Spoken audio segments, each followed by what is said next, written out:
Salut, moi c'est Justine. Et moi, c'est Christine. Et vous écoutez Crime glacé.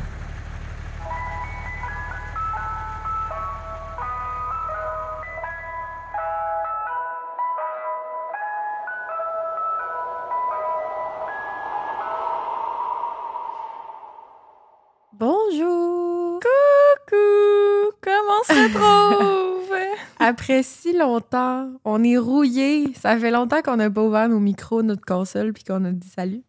Oui, pour vrai, là, c'était weird. Je me rappelais plus comment faire. Ben là, bonjour! Mon Dieu, on dirait qu'on a passé tout l'été, mais l'été n'est pas encore fini. Non, Fait il nous que- reste... Il y a la moitié du mois d'août, là. Oui, c'est pas rien. C'est le mois de nos fêtes en plus. Fait que c'est pas rien. J'espère que vous avez passé un bon mois de juillet. Nous, on s'est énormément reposé. On s'est fait bronzer. On est allé se baigner. Écoute, on a passé un beau voyage. Oui, vraiment, c'était vraiment le fun. Puis là, on est prête à repartir. Ça va être une grosse deuxième moitié d'année, on vous le dit tout de suite. On a des très bons épisodes qui s'en viennent et plein de belles choses, des belles surprises, des belles nouvelles. On peut en dévoiler une parce que, Oui. au moment où on se parle, vous le savez probablement, mais on va participer au Festipod! J'ai fait un cri de mort, excuse-moi. Oui, festival de podcast à Montréal. Yes, on va passer le 6 octobre. C'est pas le 4? Oh, Oh non! je vais aller vérifier. Je m'étais noté le 4. C'est le 4. Ouais! Mais oui, on va passer le 4 octobre. On sait pas encore l'heure, là. Écoute, on va tout vous dire ça. Il va y avoir des informations et tout. Si jamais vous êtes down, on va avoir même un petit rabais pour les gens qui veulent s'acheter des billets pour le Festipod. Puis si jamais vous n'avez pas la chance de venir participer à l'édition de cette année, venir nous écouter et tout, écoutez, il va y avoir plein d'autres occasions qui s'en viennent où est-ce que vous allez pouvoir... Nous voir. Parce que, oui, on peut pas le dire tout de suite, mais si vous pouvez pas assister au Festipod à notre enregistrement live, ben peut-être qu'il va en avoir d'autres. Peut-être. Mais si vous voulez, on vous encourage vraiment à venir nous voir. Ça va être notre premier. Oui. On est stressés, on fait pas, on n'est pas youtubeuses, hein, on n'est pas podcasteuses pour une raison. D'habitude, on veut pas montrer nos faces. Ouais. Fait que ça va être spécial, mais on espère pouvoir vous rencontrer en même temps. Puis on veut que ça soit une belle expérience avec vous autres. Fait que venez nous encourager pour pas qu'on parle à une pièce vide. Ça serait lourd. Ça serait lourd. Mais en même temps, je pense que j'ai justement plus hâte de jaser aux gens puis de comme juste chiller que d'être comme, je sais pas... Ça scène. Ça scène en train de, genre, stressant à mort. Mais en tout cas, dites-nous aussi, genre, écrivez-nous si vous comptez y aller, là, si vous comptiez déjà y aller avant qu'on vous annonce qu'on y était, qu'on faisait partie de... En tout cas. Bref. On espère vous y voir 4 octobre et restez à l'affût sur les réseaux sociaux. On va tout partager les infos pour les billets, puis l'horaire, puis tout. Oui. Puis on vous revient avec d'autres belles grandes nouvelles. Yes! Mais pas aujourd'hui. OK. Hey, là, c'est un retour de vacances chargé. On a plein de choses à vous dire avant de commencer. Là. Avant de passer au shout-out, j'en fais un. Ben, on en fait un, moi, Picri, à Alexandre. Je sais pas si on va l'avoir publié déjà sur nos réseaux sociaux, mais une amie à nous, photographe, a pris des full belles photos de nous professionnels. Oui. On était dû, là, parce qu'on n'avait pas grand-chose à vous montrer. Puis, pour vrai, on veut vous la recommander parce qu'elle a fait un full beau travail. Alexandre Brisson, qu'elle s'appelle. Elle a une page Instagram si vous voulez faire affaire avec elle et ses services. Je vais vous dire son compte, c'est Alexandre EB sur Instagram. Allez la follow. Elle fait autant de l'événementiel que des photos plus privées, intimes. Elle fait beaucoup de spectacles, des mariages aussi, puis elle s'adapte à vos besoins, puis pour vrai, c'était une belle expérience. On est full gênés, fait que on n'était pas à l'aise. Je déteste me faire prendre en photo. Genre, c'est une de mes pires choses. Genre, je déteste ça. Puis pour vrai, j'étais à l'aise. Genre, moi, je la connaissais moins, Alexandre, là, mais elle m'a full mis à l'aise. Genre, c'était relax. En tout cas, j'ai vraiment apprécié mon expérience. Fait que... Oui, on vous la recommande. Donc, Alexandre Brisson C'est la best. Merci à elle de nous avoir pris en photo. Merci, full. OK, donc, Cricri, veux-tu nous lire le shout-out du jour? Oui, bien sûr, bien sûr. Elouel nous dit « Bonjour Justine, bonjour Christine. Moi, c'est Kemanita, Kem de mon petit nom. Je vous écris pour vous dire que votre renommée internationale s'en va jusqu'en Asie, au Cambodge exactement, où je vous écoute. Voyons donc. What? Je vous ai découverte il y a pas tout à fait 2 mois encore et j'ai déjà écouté tous vos épisodes. Je suis fan. Là, on s'entend, ça fait un petit moment là, déjà qu'elle nous a écrit parce qu'on n'arrive pas à... Au bout de notre liste de shout-outs. Oui, c'est ça. On n'a pas pu toutes les dire. Bref, alors oui, votre accent québécois ne me laisse pas indifférente. Je suis française et j'adore. Mais c'est aussi parce que j'ai l'impression qu'on grandit avec vous et ce podcast. Depuis les débuts avec vos questionnements sur le fait de donner une saveur à votre épisode, du petit nom qu'on aurait, de la longueur des épisodes, des tests de micro, du montage, des rires, des partages. On dirait qu'on écoute le vocal d'une copine qui est loin. Oh! Donc, bref, elle veut faire un shout-out à Rose, sa collègue, puis elle veut, dans le fond, ensemble, si je comprends bien son message, ils ont découvert comme leur petit penchant pour le Canada, puis c'est elle qui lui a fait découvrir notre podcast, si j'ai bien compris. Donc, elle veut lui faire un petit coucou, un petit merci, puis voilà, elle dit qu'elle nous aime, puis qu'elle nous souhaite une bonne continuation. Ben merci full, Kemanita. C'est vraiment un beau nom. Ouais, j'avais jamais entendu moi ça. Moi non plus, en plus, genre avec un KH, genre, en tout cas, bref. Il est funky. J'aime ton nom. Ça fait super longtemps, j'espère que tu nous écoutes encore, mais merci beaucoup. Oui, salut à toi et à ton amie Rose. Oui, salut les filles. Oui. C'est tout! OK, longue intro, désolée. Pour les petits nouveaux, là, on ne sont pas tout le temps aussi longues nos intros. C'est long quand on a pris une pause, là, puis c'est un grand retour. Là. Mais là, on est prêt à commencer l'épisode? Oui! Là, c'est un épisode en 2 parties, comme vous avez vu dans le titre. Et on essaie quelque chose de nouveau. La deuxième partie, au lieu d'être publiée dimanche prochain, sur Patreon, elle va être tout de suite disponible aussi. Fait que si vous voulez binge écouter, les 2 parties vont être déjà sur Patreon. Donc, pour les cornets 1 boule et 2 boules. Wow! Je savais même pas que tu prévoyais faire ça. C'est bien cool. Surprise! Surprise! Et sinon, ben ça sera dimanche prochain. Là, oui. C'est juste une semaine. C'est pas si pire. Non, c'est pas si pire. Allons-y. On est le 7 octobre 1965 à 6 heures du matin dans la ville de Hyde, dans le Grand Manchester, au Royaume-Uni. Un jeune homme d'environ 18 ans prend nerveusement un couteau et un tournevis retrouvé chez lui, puis les met dans sa poche. Avec sa femme à ses côtés, il sort de son appart et les deux marchent le plus vite possible dans la rue. Regardant sans cesse autour d'eux, les 2 jeunes adultes s'empressent de se rendre à la cabine téléphonique la plus proche. Ils en aperçoivent enfin une sur Hare Hill Road après environ 5 minutes de marche. Le jeune homme compose le 999 et contacte les urgences à 6h07. À l'autre bout du fil, on lui demande la raison de son appel et l'homme supplie d'envoyer des policiers chez lui et qu'il va tout leur expliquer une fois sur place. L'opérateur accepte et envoie une patrouille à leur adresse. En attendant, le couple se cache derrière une clôture, craignant de se faire apercevoir. Quelques minutes plus tard, l'homme rappelle les urgences pour s'assurer qu'une patrouille a bien été envoyée et on lui confirme que oui. Après enfin des minutes qui leur a semblé une éternité, une voiture de police arrive sur les lieux. Le couple sort de sa cachette et se jette sur les policiers en panique. Ils essaient d'ouvrir la porte de leur appart, mais ils sont partis trop vite et se sont embarrés de l'extérieur. Le policier tente de les calmer. C'est la panique, ça va pas du tout. Il saisit le couteau et le tournevis que l'homme avait pris soin de cacher dans sa poche, puis on les emmène au poste de police de Hyde. À la station, on leur offre du thé, on leur demande de s'expliquer plus calmement. Mais l'homme est paralysé. Il est incapable de dire quoi que ce soit. 2 mots réussissent enfin à sortir de sa bouche. Un meurtre. Ce matin-là, les policiers de Hyde ne s'attendaient pas à mettre la main sur 2 des pires criminels que l'histoire britannique ait connus. Parce que oui, aujourd'hui, je vous raconte l'une des affaires les plus sordides et choquantes que j'ai eu à couvrir ici sur le podcast. Ça s'appelle les Moors Murders, en français, les meurtres des Landes. Wow, je pensais pas que c'était possible qu'on n'avait pas encore couvert quelque chose d'autant pire. Ben, moi, en tout cas, Okay. je trouve que c'est dans mes pires cas. Shit. Je vais faire des trigger warnings bientôt, là, mais pour vrai, ça sera pas facile à entendre, je vous le préviens. Les auteurs de ces crimes horribles sont un couple, Ian Brady et Myra Hindley, qui ont semé la terreur à Manchester dans les années 1960.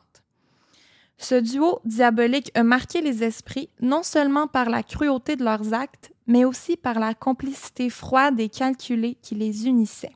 Disons que Ian et Myra y ont marché pour que Fred et Rose West courent. OK. C'est l'expression, là. Mm-hmm. Ça s'est passé un peu avant Fred et Rose West, puis il y a beaucoup de similitudes. Ouais, c'est ça que je calculais, là. J'étais comme, mon Dieu, ça se ressemble. Puis British, en plus. Ben oui, c'est ça. Dans le même coin. Je sais pas qu'est-ce qui se passe en Angleterre, là, tu sais. Des fois, on dit que le true crime, les tueurs en série, c'est aux États-Unis, mais en Angleterre, il y a du monde un petit peu dégueulasse aussi. Des couples, on dirait. Ouais, hein? On soulève la question souvent quand on parle de couple meurtrier. Comment deux monstres réussissent-ils à se rencontrer et comment peuvent-ils commettre l'impensable ensemble? Comme deux écuyers dans une botte de foin, les monstres semblent tragiquement et mystérieusement toujours réussir à se repérer et s'entraîner dans l'horreur. Bien que, en termes de nombre de victimes, Ian Brady et Myra Hindley soient loin d'avoir été aussi prolifiques que les West, par exemple, les détails de la brutalité et de la perversion de leurs crimes contre des enfants ont marqué les esprits au Royaume-Uni et même partout dans le monde. Myra a particulièrement attiré l'attention des journaux, en partie à cause de sa célèbre mugshot, que je mettrai sur Instagram, où elle fixe l'objectif d'un regard perçant, et en partie à cause de l'incompréhension générale quant au fait qu'une femme puisse être complice d'agressions sexuelles et de meurtres d'enfants. Son histoire lui a valu le titre de Most Evil Woman in Britain, donc femme la plus diabolique de Grande-Bretagne. Autre avertissement, je vais parler de meurtres, d'agressions sexuelles, de pédocriminalité et de torture d'enfants. J'ai beaucoup de détails, c'est graphique, c'est dégueulasse. Installez-vous bien, ça va être long et j'ai divisé mon histoire en chapitres comme vous l'aimez bien. Oui, ça aide full à comprendre, je trouve. Puis là, j'ai 56 pages, fait que... ouais. Et j'ai coupé beaucoup d'affaires. Oh my God. Commençons par parler de nos deux antagonistes de l'histoire. Chapitre 1. Ian Brady. Ian Brady a énormément de défauts, évidemment. C'est un des pires tueurs en série détraqués que l'histoire ait connu. Mais on peut aussi lui reprocher d'être pas fiable. Donc, quand on parle de son passé, de son enfance, on doit pas trop s'y fier, pas trop prendre tout ça pour du cash, parce qu'on n'a pas vraiment d'informations concrètes, non biaisées sur son passé. C'est plus lui qui l'a raconté. Et il aime ça s'entendre parler, il aime ça romancer, aggraver des situations et tout. Il y a eu des livres et des documentaires sur lui, mais est-ce qu'on peut réellement se fier à ses témoignages quand il parle de son enfance? Difficile à dire. Donc, je vous invite à prendre le tout avec un grain de sel et j'ai essayé de garder seulement l'essentiel de son histoire. Ce qu'on sait, c'est qu'il est né en tant que Ian Duncan Stewart à Glasgow, en Écosse, le 2 janvier 1938, de sa mère monoparentale Maggie Stewart. Personne ne sait qui est le père de Ian. Maggie dit que c'est un journaliste puis qui est mort 3 mois avant la naissance du petit, mais d'autres disent qu'il a fui Maggie pour aller refaire sa vie en Australie. Qui sait? Maggie, nouvelle maman seule, en pleine guerre, travaille comme serveuse et peut pas se permettre une gardienne. Donc, elle laisse son petit bébé seul à la maison, souvent sur de longues périodes de temps. Mais ça prend pas trop de temps qu'elle réalise qu'elle est incapable de subvenir à ses besoins et elle finit par être un peu forcée de, pas s'en débarrasser, mais de le donner en adoption. Quand Ian a seulement 3 ou 4 mois. Mais c'est un peu fait de manière non officielle, là. Elle va le faire à un couple qu'elle connaît bien, Mary et John Sloan. C'est une famille du coin qui avait déjà 4 enfants. C'est une famille très pauvre, mais ils ont tellement un grand cœur que se sont dit, un enfant de plus ou de moins, ça ne nous dérange pas, on va prendre soin de lui comme on prend soin de nos 4 autres enfants. C'est une famille respectée par la communauté qui veut toujours aider son prochain. Ian Stewart est donc devenu Ian Sloan. Les Sloan ont vraiment tout donné pour essayer d'aider Ian et lui donner tout l'amour dont il avait besoin. Mais Ian, c'est un enfant difficile, solitaire, qui fait beaucoup de crises. Et Maggie, elle n'a pas abandonné son fils pour autant, même s'il habite chez les Sloan, elle continue de le visiter souvent durant son enfance, sans jamais lui avouer qu'elle est sa mère biologique. Elle lui dit qu'elle s'appelle Peggy. Mais éventuellement, quand il est assez vieux, elle va lui annoncer qu'elle est sa mère biologique autour de l'âge de 12 ans.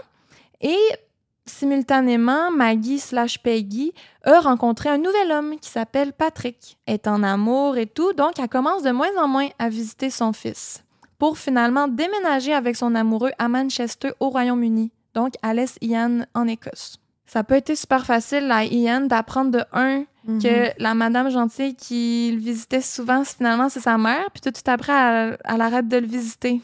C'est un peu bizarre. Ouais, c'est comme plein de traumas d'abandon un après l'autre là, qui vit. Vraiment. Petit, Ian démontre très peu d'intérêt au jeu de son âge. Il flâne seul, ennuyé dans la cour d'école, tout l'emmerde. Il est très bon académiquement, il reçoit plein de mentions d'honneur pour ses notes à l'école. Plusieurs rapportent qu'il traînait toujours un flick knife sur lui, donc les petits couteaux qui sortent automatiquement, et que dès un très jeune âge, il y avait des comportements violents. Ian se rappelle qu'au service du dimanche, Sunday Service à l'église, leur animatrice de pastorale avait demandé aux enfants si Dieu existait, et il a été le seul à dire nerveusement que non. Il croyait en rien. Ian a admis plus tard avoir pratiqué de la cruauté animale dans sa jeunesse. Mais il veut rétracter ces aveux-là après. Mais ça serait pas tiré par les cheveux. Là, on a déjà entendu ça que des tueurs en série ont fait du mal aux animaux. Mais je vais y revenir plus tard. Mais autant lui que Myra, étrangement, ils adoraient les animaux plus que les humains et étaient outrés par la maltraitance animale. Ouais, fait que ça se peut qu'il ait juste dit ça pour genre be part of the gang. Là. Genre, les tueurs en série, ils ont tous fait ça dans leur enfance, fait que lui aussi, mais ça veut pas dire que c'est vrai. C'est ça, je pense qu'il a réalisé « Oh merde, en fait, moi, ce qui me rendait spécial, c'est que j'aimais les animaux. Ouais, » Never mind! Oubliez tout ce que j'ai dit. Vous voyez, il est pas fiable. Ouais. Ian, il avait très peu d'amis, il s'isolait et il a développé très tôt une fascination pour le nazisme. Bon. Ainsi que les romans d'horreur et de gangsters et de true crime.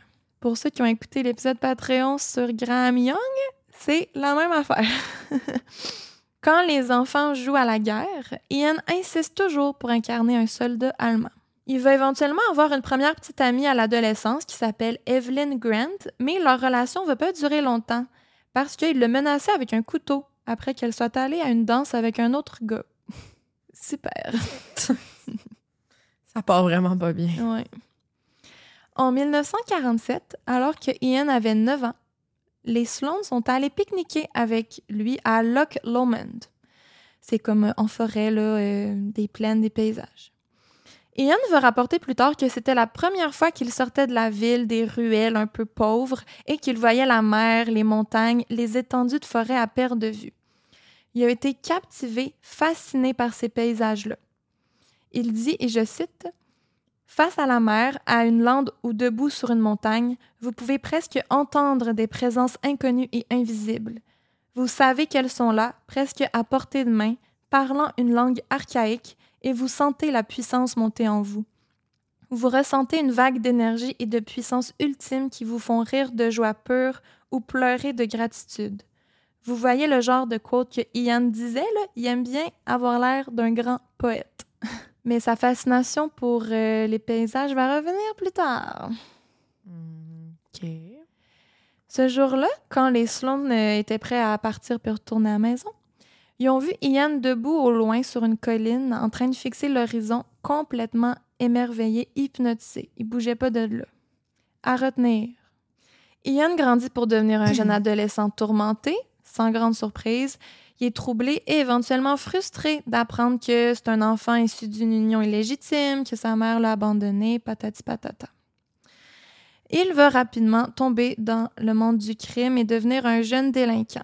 À seulement 13 ans, il rejoint une petite gang de rue et en 1951, il est placé en probation devant la cour juvénile après une accusation d'entrée par effraction. Même s'il est placé en probation et tout, là, ça prend pas trop de temps qu'il retourne dans le milieu du crime. Dès l'âge de 16 ans, Ian accumule les charges pour des crimes comme des cambriolages, entrée par effraction, vandalisme, etc. En décembre 1954, pour lui éviter une sentence de détention juvénile, un juge décide de l'envoyer vivre avec sa mère biologique et son beau-père Patrick à Manchester. On pense que de retourner vivre avec sa mère va peut-être le ramener sur le droit chemin et il va quitter l'Écosse, quitter ses petites gangs de rue, ses mauvaises fréquentations. Je trouve que c'est pas une mauvaise idée, puis je trouve ça bien pour un juge de l'époque d'avoir essayé d'aider un enfant au lieu de tout de suite le mettre en prison, de lui donner une chance. Et c'est ce qu'il va faire. Ian quitte l'Écosse pour l'Angleterre. Et au départ, Ian essaie vraiment de créer un sentiment d'appartenance avec sa nouvelle famille, entre guillemets, qui est finalement sa mère biologique. Il prend même le nom de famille de son beau-père, d'où vient son nom Ian Brady, parce que son beau-père, c'est Patrick Brady. Il s'entend très bien avec Patrick. Les deux ils ont une passion commune pour la course de chevaux et les paris sportifs. Mais malgré ses bonnes intentions, un an plus tard, en 1956, Ian commet un autre cambriolage et on cesse de lui donner des chances. À 17 ans, il reçoit une peine de 2 ans de prison pour cambriolage et il est détenu dans un Borstal Training, donc une sorte de détention juvénile, et son séjour là-bas va vraiment l'endurcir, mais dans le mauvais sens du terme. Disons que il veut vraiment s'attacher au milieu du crime. Il est libéré le 14 novembre 1957 à 19 ans. Et durant son séjour en détention, il va beaucoup fantasmer sur le monde du crime et il s'est fait plusieurs connexions avec des gangs de rue et des criminels. Mais ça restait des fantaisies dans sa tête. Il parlait peut-être de gangs de rue, il pensait à faire d'autres cambriolages, mais aller plus loin, ça restait plus des fantaisies dans sa tête. À nouveau libre, Ian reste un garçon solitaire, silencieux, puis d'un œil extérieur, pour le peu de gens qui faisaient partie de son entourage, il avait l'air d'être sur la bonne voie, d'avoir repris sa vie en main. Mais sa fascination pour la violence va faire que grandir en lui, et des fantasmes de plus en plus perturbants et sadiques vont naître dans son esprit. C'est pas parce qu'il parle pas qu'il est tranquille. Il habite proche d'une bibliothèque et il commence de plus en plus à s'intéresser à la littérature. Il est souvent vu en train de lire le Mein Kampf, donc le guide nazi d'Hitler, ou autres livres sur le nazisme. Il lit aussi beaucoup le travail du marquis de Sade. Je sais pas si tu sais c'est qui. Je savais un peu de nom, là, mais pour vous lire rapidement, là, c'est un homme de lettres qui est précurseur du travail de Nietzsche, Freud, le totalitarisme, l'anarchisme, etc. Il a écrit, entre autres, 120 jours de Sodome, qui décrit graphiquement des actes de sexe, viol, torture, meurtre, pédophilie, etc. OK. Je vois le genre. Et le mot sadisme est d'ailleurs à l'origine d'un de ses personnages, qui recevait du plaisir en faisant souffrir les autres. OK. C'est pas une superbe lecture. Non. C'est pas une lecture d'été. Éventuellement, Ian se trouve une job comme commis dans une entreprise de distribution de produits chimiques nommée Millwards Merchandise. Quelque temps plus tard, quand il a 23 ans, Ian fait la rencontre d'une secrétaire à son travail nommée Myra Hindley, qui, elle, a 19 ans.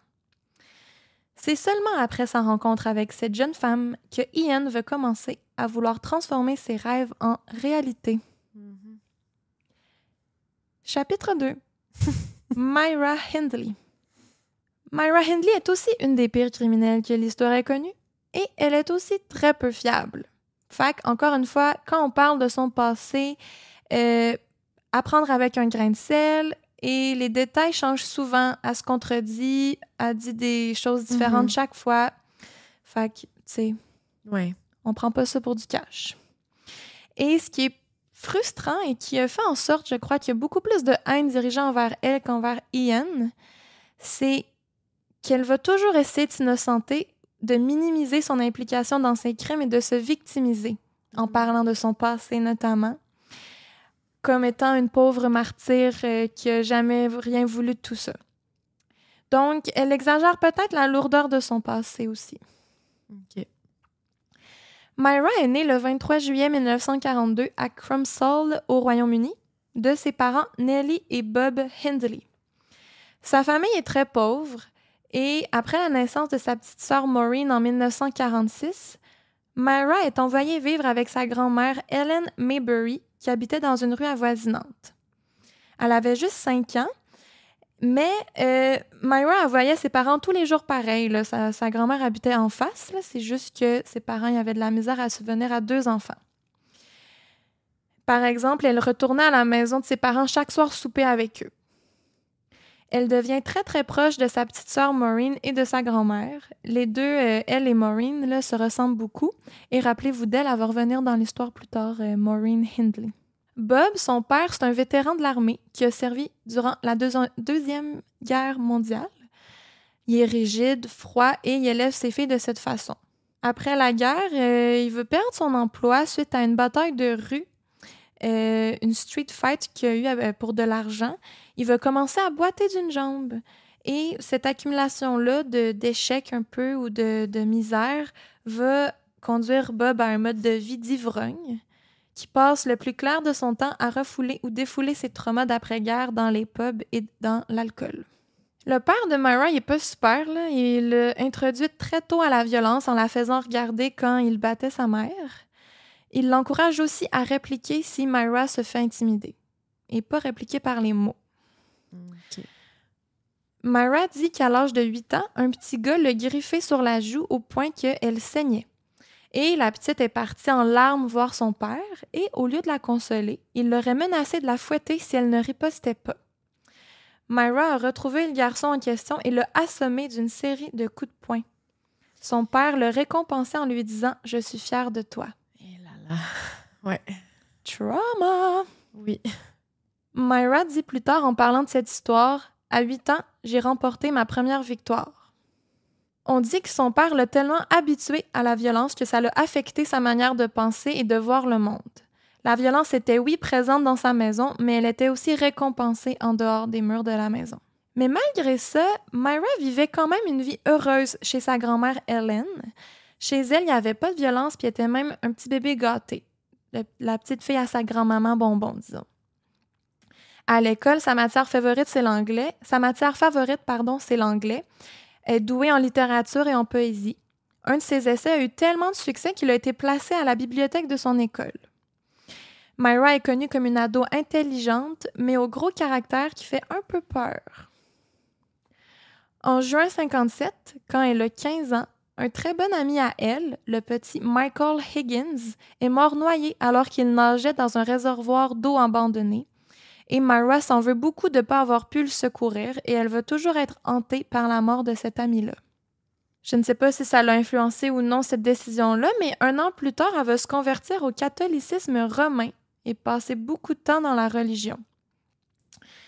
Malgré ça, elle va rester une jeune femme connue comme ayant un tempérament un peu instable et désagréable. Dans ses cours d'arts martiaux, on raconte que personne ne voulait se mettre contre elle parce qu'elle lâchait jamais prise. C'est mettons, tu tapes sur le tapis pour dire lâche, elle continuait là. Uh-huh. C'est bizarre. Mais on dit d'elle qu'elle était aussi étrangement une très bonne gardienne, exceptionnelle avec les enfants. Et c'est écœurant quand on sait les crimes qu'elle va commettre. Non. Myra a date des garçons par-ci par-là, mais elle reste très croyante et pratiquante. Elle est contre le sexe avant le mariage et tout. À la fin de 1958, elle débute éventuellement une relation sérieuse avec un garçon nommé Ronnie. 2 ans plus tard, à son 18e anniversaire, en 1960, son petit ami Ronnie la demande en mariage. Puis au début, elle est contente, elle est super heureuse, mais ensuite, elle va commencer à réfléchir et son enthousiasme va vite s'éteindre parce qu'elle regarde sa mère Nellie, qui est femme au foyer, soumise à son père ivrogne, violent. Elle fait toutes les tâches ménagères sans dire un mot, puis elle la trouve pathétique. C'est triste, là. Elle dit qu'elle voudrait que sa mère se tienne debout et confronte son père, mais elle reste docile et à ses yeux faible. Et ça fait peur à Myra. Elle ne veut pas finir comme sa mère. Elle veut surtout profiter de sa jeunesse aussi. Elle commence aussi à trouver Ronnie ennuyant. Elle réalise que la plupart des femmes sont sous l'emprise de leur mari et qu'elle, elle veut la liberté. Elle veut se rebeller, vivre des choses, sortir de la classe ouvrière, cesser d'être pauvre et devenir wild. Et là, elle va finir par quitter son fiancé. À 18 ans toujours, Myra va être engagée comme secrétaire au Millwards Merchandise. À son premier jour de travail, Myra est présentée à son boss, un certain Tom, et ce dernier partage un bureau avec 2 autres hommes. Un des 2 est plus âgé, gentil. Il se présente poliment à Myra. L'autre est plus jeune, mystérieux, et lui montre très peu d'intérêt. Son nom, Ian Brady. Elle va tomber immédiatement sous son charme et les 2 deviendront éventuellement des tueurs en série. Quelle belle rencontre. Le début d'une histoire d'amour. Chapitre 3. Le couple. Myra dit qu'elle est tombée amoureuse d'Ian le jour qu'elle l'a rencontré au bureau. Mais de son côté, Ian, là, il s'en foutait bien raide d'elle au début. Il la repousse, il est pas du tout intéressé, puis il remarque même pas sa présence. Et c'est pas super gentil, là, mais je me sens pas mal de dire ça parce qu'on sait tout ce qu'elle a fait, là, mais elle est pas super jolie non plus, là, fait que ça me surprend pas qu'elle ait pas marqué l'esprit de Ian tout de suite. Myra veut écrire à propos de lui dans son journal intime pendant environ 1 an avant qu'Ian lui montre enfin un peu d'intérêt en retour. Elle le compare à James Dean ou Elvis. Elle est complètement obsédée par lui et je comprends pas pourquoi. Il est quand même bien ordinaire, mais tu sais, le gars ténébreux, mystérieux qui te rejette, on dirait que des fois, t'as juste envie qu'il t'aime, là, fait que tu deviens fixé dessus, là, en tout cas. Les goûts sont dans la nature aussi. C'est vrai, il y a des goûts pour tout le monde. Ouais. Myra note chaque fois qu'ils se croisent, s'il la regarde, s'il l'ignore, s'il lui dit salut, et comment elle se sent par rapport à tout ça, etc., dans son journal intime. Elle écrit qu'elle adore les cheveux foncés d'Ian, ses yeux d'un bleu profond, son teint frais et ses ongles parfaitement manucurés. Puis elle, selon elle, ça contraste fortement avec ceux de son ex Ronnie qui avait toujours les ongles sales, graisseux à cause de son travail. Puis elle associe la saleté à la pauvreté, puis elle méprise beaucoup cette classe sociale-là. Quand on dit que l'amour rend aveugle, eh bien Myra l'était. Parce que pour les autres, Ian était un gars étrange, marginal et colérique, qui piquait des crises s'il perdait aux cartes ou s'il perdait un pari sportif. Myra, elle, le voit plutôt comme un gars ténébreux, mystérieux et incompris. Pendant près d'1 an, Ian n'a pas prêté attention à Myra comme elle l'aurait souhaité. Elle va dire plus tard, ce fut une année de torture émotionnelle comme je n'en avais jamais connu avant. Je suis passée de l'amour à la haine, à l'amour à la haine, ainsi de suite. Quand il me souriait ou était gentil avec moi, je me sentais comblée et j'avais l'impression de flotter dans les airs. Ian était plus âgé et semblait plus sage que moi, tellement cultivé, tellement passionnant et différent des autres. C'est toxique!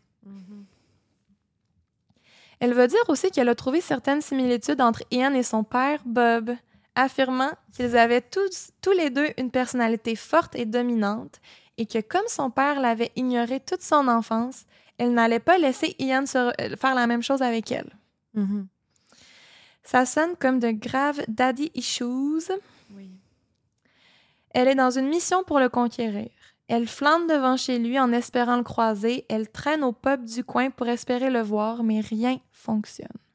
Mais un jour, sur son heure de lunch, Myra lit un livre dans la salle des employés et Ian s'arrête pour lui demander comment elle trouve sa lecture. Et là, oh my God! Il veut savoir si elle trouve ça bon. Ian y prend son livre, il feuillette et manifeste son intérêt de le lire aussi ensuite. C'est quoi le livre? On sait-tu? Celui-là, je sais pas, mais 2 secondes. Là. Myra capote et elle saisit sa chance. Elle se dit « OK, c'est comme ça que je vais attirer son attention. » Donc là, elle va commencer à toujours lire dans la salle des employés. Et quelques jours plus tard, elle lit un autre livre qui s'appelle Songs of Innocence and Experience de William Blake. Encore une fois, Ian remarque la lecture de Myra et partage même son intérêt pour cet auteur qu'il connaît bien. J'imagine vraiment Myra, genre, faire à semblant de lire les petites jambes croisées avec comme un petit éventail, là, toute en train de poser. On arrive au party de Noël du bureau. Myra discute avec quelques collègues et à un moment donné, Ian, très saoul, va la voir pour lui demander une danse. Myra est aux anges. Elle est obnubilée par lui au point de s'en foutre de la maladresse de Ian qui sait pas du tout danser selon elle.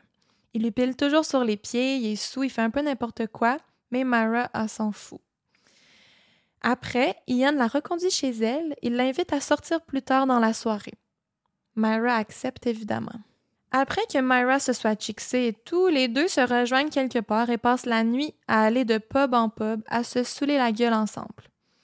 Aux petites heures du matin, devant la maison de Myra, Ian demande s'il peut entrer.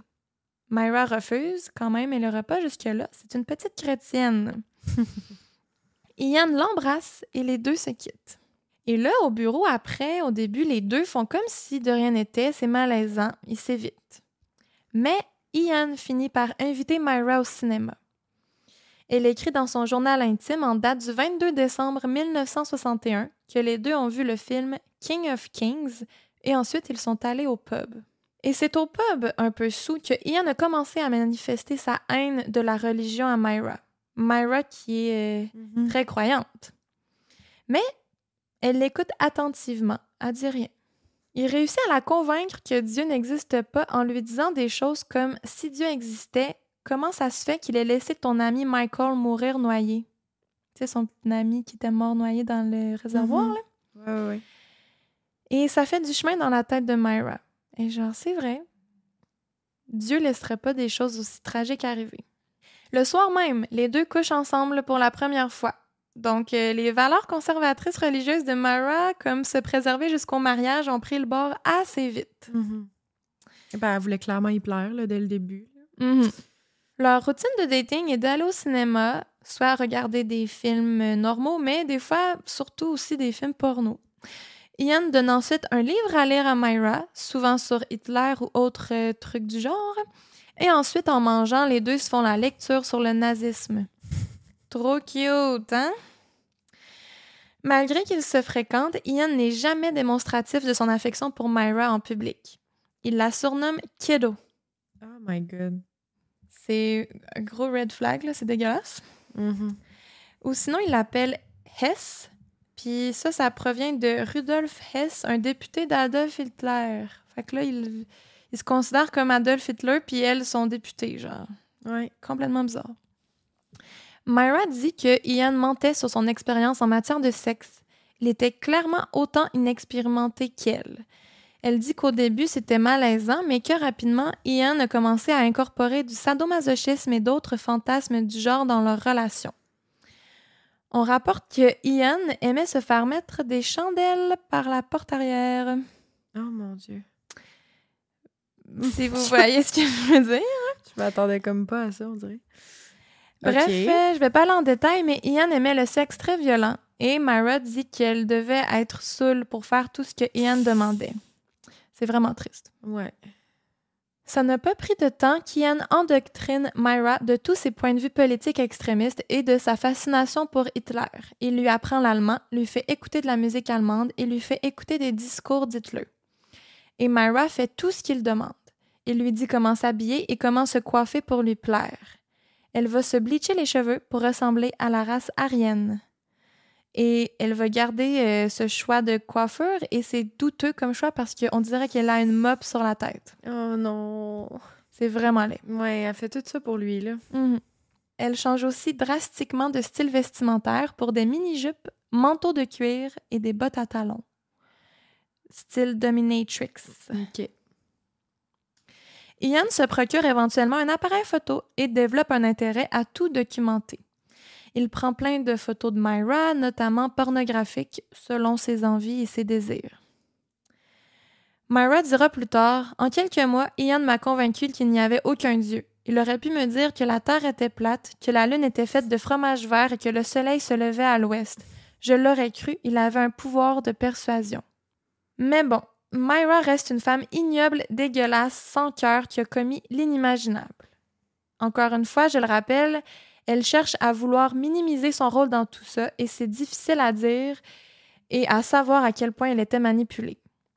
Je crois que les deux avaient un monstre assoupi en eux et qu'en se rencontrant, ils l'ont réveillé. Peu à peu, Ian lui mentionne ses fantasmes comme quoi le meurtre et le viol seraient le plaisir suprême. It escalated quickly. Ouais, c'est ça. Pour lui, les gens devraient être libres d'agir selon leurs propres désirs primaires s'ils le souhaitent, quelles qu'en soient les conséquences.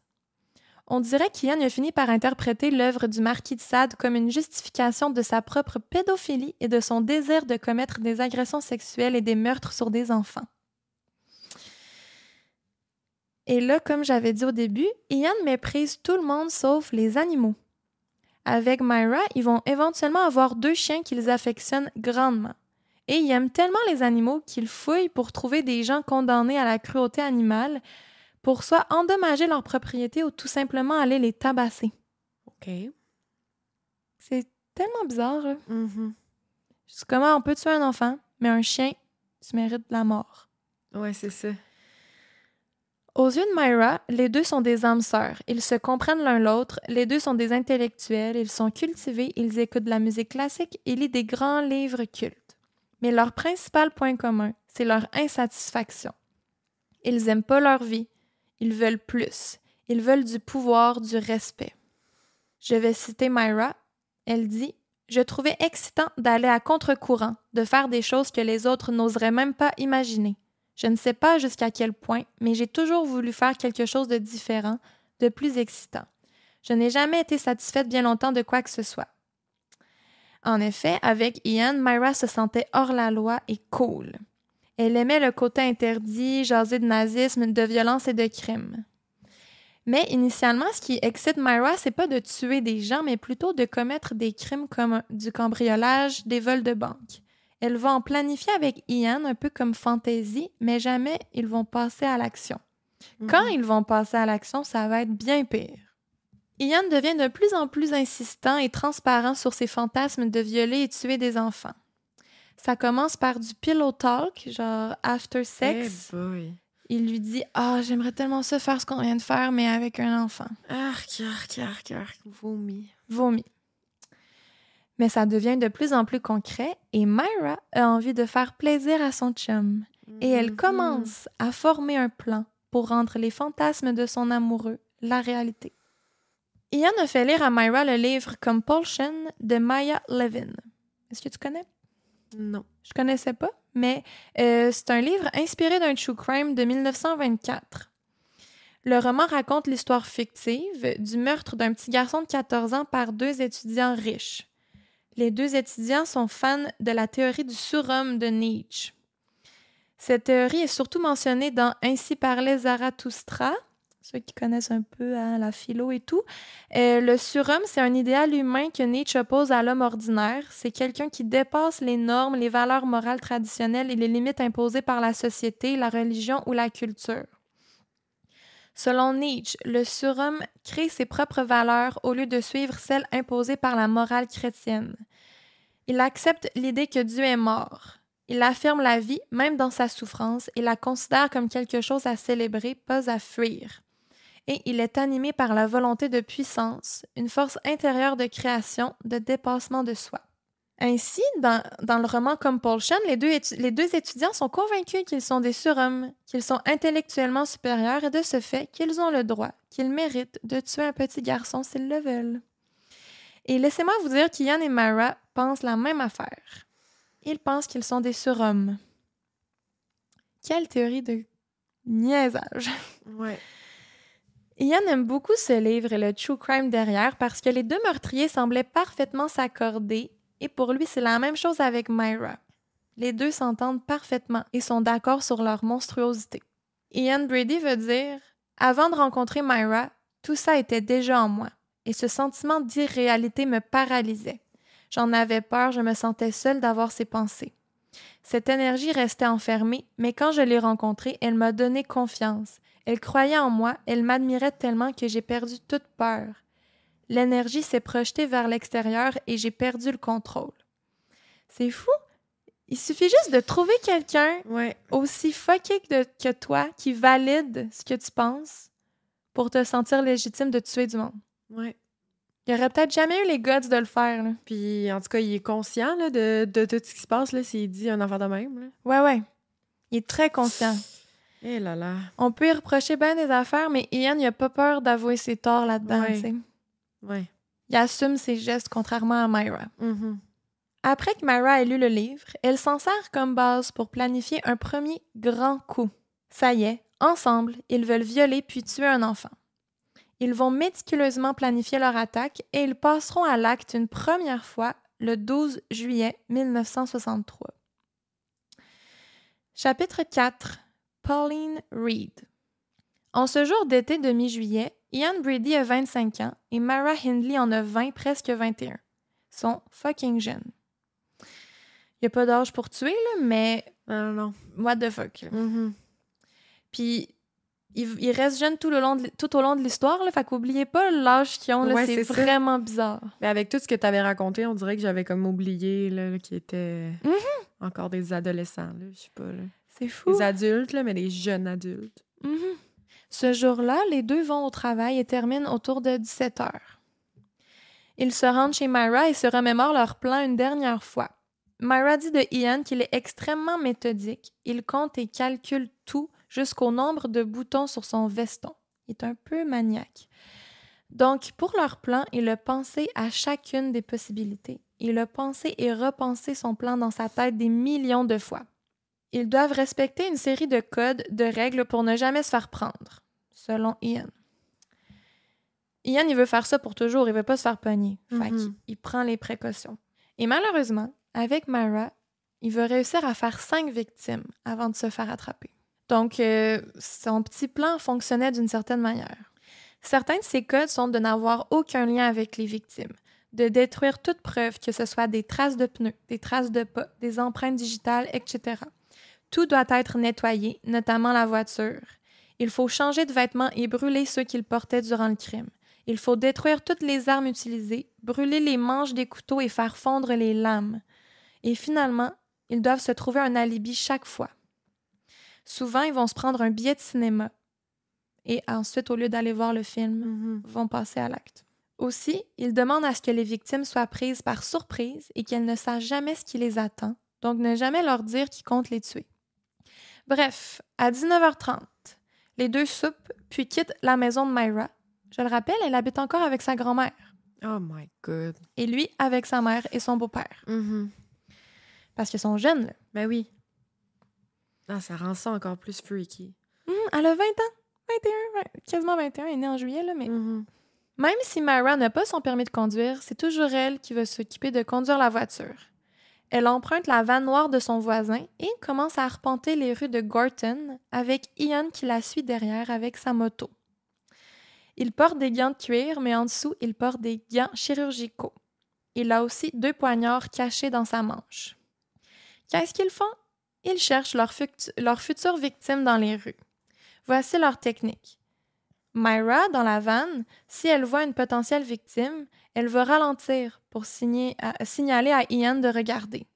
Si Ian est d'accord, il va faire flasher ses lumières de sa moto en arrière, signe de passer à l'action. Et Myra va se charger d'amadouer l'enfant. Les deux longent Taylor Street puis tournent à droite sur Gorton Lane. Myra voit une petite fille marcher seule sur le trottoir. Elle ralentit et ça prend pas beaucoup de temps qu'Ian flash ses lumières. Mais quand Myra voit le visage de la jeune fille, elle accélère et s'éloigne rapidement. Là, Ian, il comprend pas pourquoi Myra a accéléré parce qu'il est comme « Voyons, t'as pas vu mes lumières? » Et elle lui dit qu'elle connaît la petite, c'est trop risqué, puis que si elle disparaissait, ça allait attirer trop d'attention parce qu'elle est connue du quartier. Okay. La petite fille était Mary Rock, 8 ans, qui habitait au coin de la rue de Myra. Et elle a vraiment échappé belle.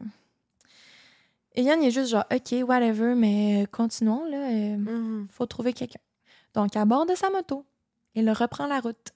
Derrière Myra, dans la vanne noire. Myra aperçoit une autre jeune fille, un peu plus vieille cette fois-ci.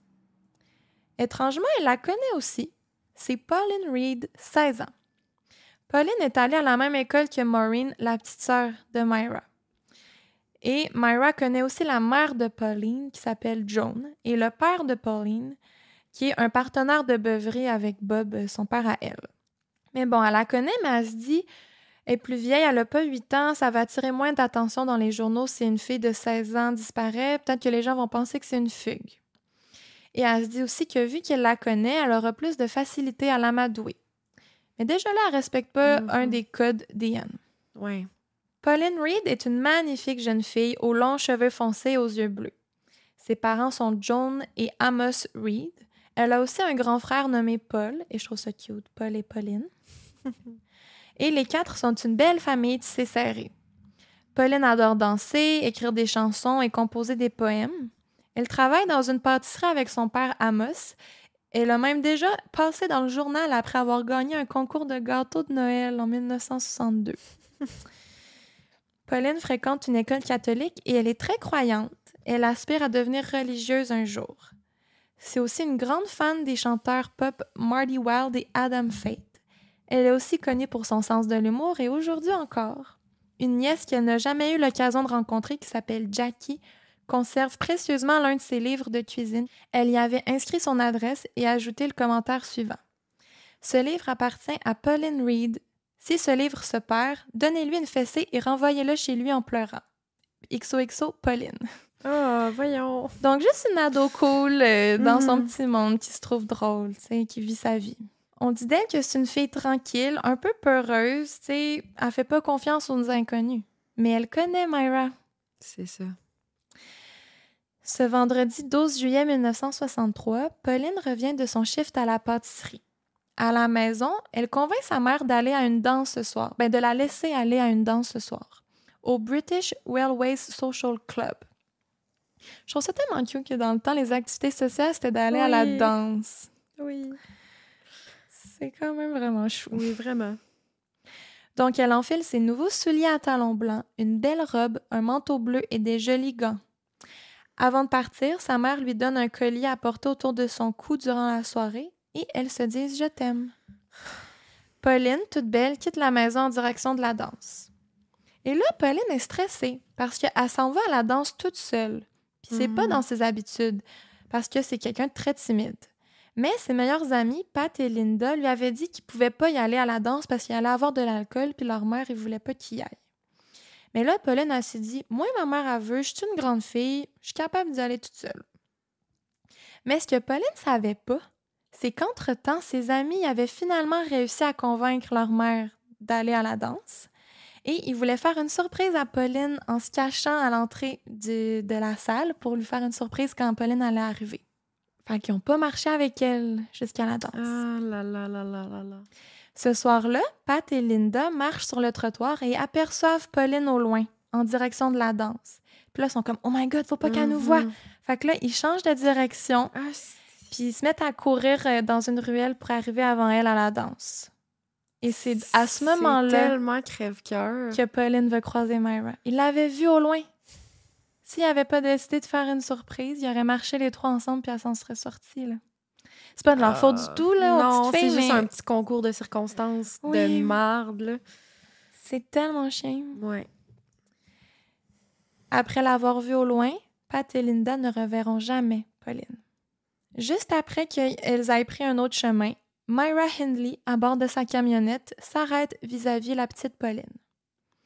Elle lui propose un lift et Pauline, connaissant Myra, accepte. Ian Brady est juste derrière et il regarde la scène à bord de sa moto et il est ravi. Il est tout émoustillé et ça m'écoeure.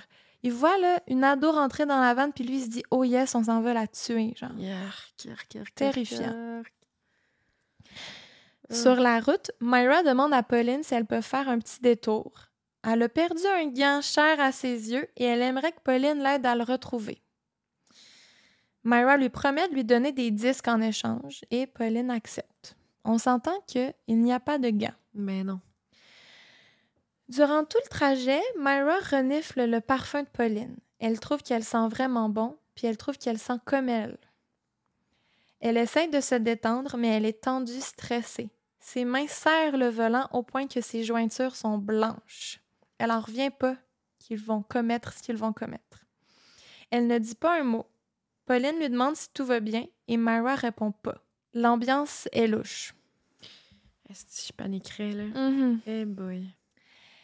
Et ils conduisent 22 kilomètres pour aller retrouver ce gars. Et les deux arrivent à Saddleworth Moor. Saddleworth Moor, c'est une zone de lande peu peuplée. C'est genre une grande plaine parsemée de vallées à perte de vue. Elle se situe au sud de la chaîne des Pennines, dans le nord de l'Angleterre. Le couple, et surtout Ian, fasciné par les paysages naturels, a beaucoup fréquenté ce lieu. Et ils ont décidé que les Landes allaient devenir leur terrain de jeu. C'est isolé, loin de la civilisation et parfait pour commettre un crime. Hey, c'est sûr que Pauline, elle devait savoir, là, tu sais. Après autant de routes, là. Elle sait qu'il y a de quoi qui va pas bien, là. Le soleil se couche, puis elle y répond pas non plus, genre? Non, c'est ça. Qu'est-ce que tu fais dans l'auto, là? Donc là, on va arriver au moment où les versions varient. Parce que tout ce qu'on sait, c'est les témoignages d'Ian et Myra, et les deux ils ont une version très différente des choses. C'est sûr. Surtout parce que Myra dit qu'elle est complètement innocente et qu'elle n'a rien à voir là-dedans. Bien sûr. Donc, on va plus se fier à la version d'Ian, mais lui, de son côté, il aime ça ajouter à l'horreur des choses, romancer les faits. Par exemple, Myra dit qu'une fois arrivés aux Landes, Ian les avait rattrapés puis il était déjà là. Mais Ian, lui, dit qu'il les a rejoints et que les deux filles étaient déjà là et l'attendaient en train de fumer dans l'auto. Disons que c'est plus logique que les deux filles soient déjà là si Ian les suivait en arrière. Selon moi, Ian, c'est une grosse merde, mais Myra, c'est une grosse merde menteuse. Il embellit peut-être les faits pour que ça soit plus sensationnaliste, mais il n'a pas peur de s'incriminer. Donc, je vais plus me fier à ses versions des faits. D'après Ian, il a rejoint les deux filles qui fumaient dans la camionnette. Il a commencé à enlever ses gants de cuir en s'approchant du véhicule, mais il a remarqué qu'il portait ses gants chirurgicaux en dessous de ses gants de cuir, puis il a juste fait genre « oh fuck », puis il les a remis. Subtil. Myra agit comme si elle est surprise de voir Ian. Quel heureux hasard que mon chum soit dans les Landes tard le soir. En plein milieu de nulle part. Ouais. Et elle le présente à Pauline. Ian la trouve tout de suite magnifique, vomit, et les trois ensemble cherchent le fameux gant de Myra qu'elle aurait perdu dans la vallée. Ben oui. C'était ça le subterfuge initial. Mais une fois enfoncé dans les Landes, Ian fait un signe à Myra qu'il est prêt. C'était un signe qu'il s'était dit à l'avance. Il allait comme hocher les sourcils en voulant dire « on y va ». Mais c'est dégueulasse. Ça dégueulasse. Je l'ai fait en te regardant puis ça me dégueulait. J'ai vraiment eu l'image. Myra dit qu'à ce moment-là, elle est retournée dans la vanne. Ian dit qu'elle était présente tout le long et impossible qu'Ian ait tout fait ça tout seul. Ouais. Pauline a quand même 16 ans, elle se serait débattue. Ian aurait eu des marques s'il avait été tout seul. Mais non, Myra, chaque fois, elle maintenait les victimes en place. Je suis convaincue qu'il était là à chacun des 5 meurtres. Ian a sauté sur Pauline par derrière et l'a maintenue en l'étranglant avec son bras. Pauline est tombée au sol et Ian lui a dit que ça servait à rien de crier. Personne ne pourrait l'entendre ici. Tabarouette. Selon Ian, Pauline s'est retournée vers Myra et l'a supplié de l'aider. Mais Myra ne faisait que sourire en retour, un sourire démoniaque, et lui a dit de se taire. Pauline a dit à Ian qu'elle était dans sa semaine, qu'elle avait ses règles, comme dernière tentative pour empêcher Ian de commettre ce qu'il s'apprêtait à faire. Ah, pauvre petite. Ouais, mais Ian a dit qu'il s'en foutait. Pendant qu'il la maintenait en place, Myra l'a déshabillée et les deux ensemble l'ont agressée sexuellement. Ensuite, ils l'ont laissée se rhabiller. La pauvre Pauline remet ses vêtements et quand elle s'apprête à mettre son collier que sa maman lui avait donné pour la danse, Myra lui a arraché des mains et lui a dit « Tu n'en auras pas besoin là où tu t'en vas ». Là, Ian se retourne vers Myra et il est fru parce que là, Myra vient d'insinuer que Pauline s'en sortira pas vivante. Et Ian, c'était son petit jeu de la laisser se rhabiller puis de jouer avec son espoir d'être relâchée. Mais là, après ce que Myra a dit, Pauline commence à paniquer encore plus parce qu'elle se doute de la suite des choses. Ian, il est furax et il gifle Myra devant Pauline. Là. Imagine comment elle devait rien comprendre de ce qui se passe. Ouais. Juste de regarder se chicaner pendant qu'elle se rhabille. Genre, cauchemar. Et là, après la gifle, il y a un long silence. Et là, comme pour se venger de la gifle, Myra dit à Ian, elle s'appelle Pauline Reed, puis je la connais. Puis elle connaît ma sœur aussi. Comme pour l'envoyer chier, pour lui dire « J'ai pas respecté ton code. » Ouais, c'est ça. C'est ça l'affaire aussi avec les couples meurtriers. On dirait que dès que t'es deux, genre, c'est sûr qu'il va y avoir un problème. Ouais. Genre, c'est sûr, c'est sûr. C'est sûr. Elle dit « Pauline connaît ma petite sœur Maureen, puis elle connaît même le chum de ma petite sœur qui s'appelle David. » Cette révélation-là va faire réfléchir à peut-être une autre raison de pourquoi Myra a choisi Pauline comme victime. Parce que, et là, c'est pas prouvé, là, c'est une théorie, mais ça, c'est prouvé, mais je veux dire, la raison derrière, c'est une théorie. Mais qu'est-ce qui est prouvé, c'est que quelques jours avant le drame, Pauline, elle aurait été vue avec David Smith, le chum de la sœur de Myra. OK. Donc, Maureen sort avec David. Ouais. Et là, quelques jours avant de l'avoir kidnappée, Pauline, elle a chillé avec David. Et Maureen était ultra jalouse et haïssait Pauline. Et là, on se demande si Myra voulait pas venger sa petite sœur en choisissant elle. Non, genre, il y avait un background. Si elle disparaît, elle dérangera plus ma petite sœur. Ouais. Puis Myra était très, très protectrice de sa petite sœur. Ça serait son genre de vouloir faire des trucs de même pour elle. Et David, Maureen, rappelez-vous d'eux, ils vont revenir.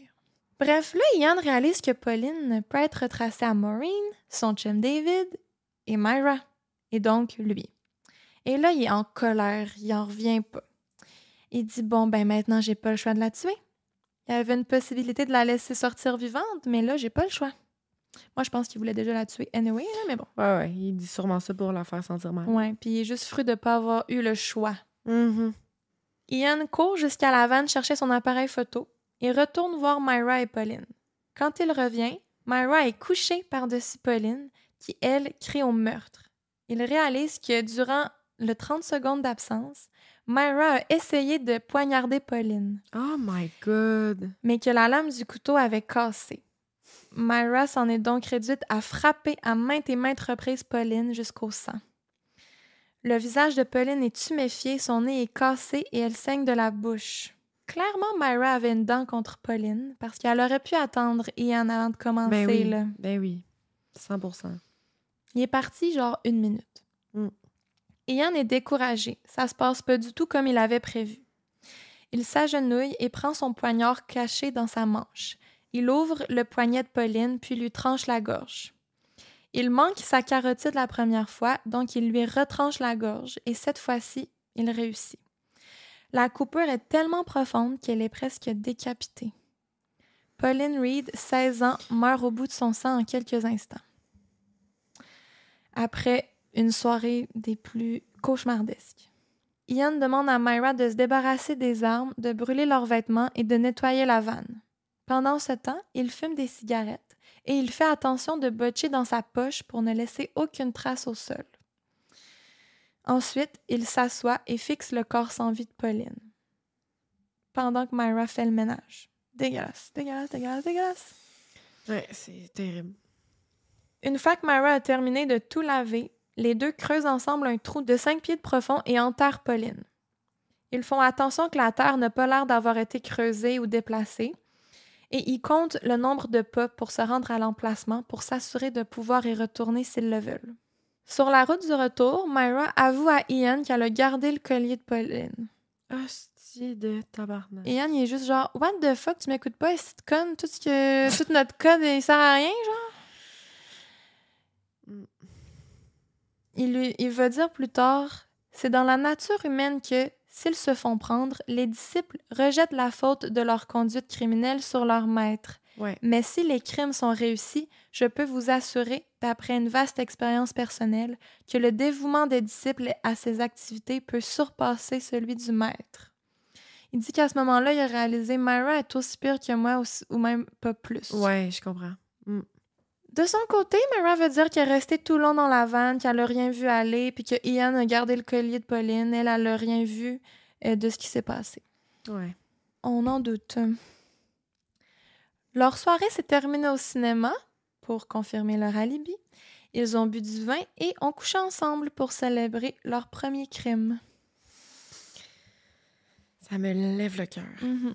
Ils ont genre 22 ans, là, 21 ans. Là. 20-25.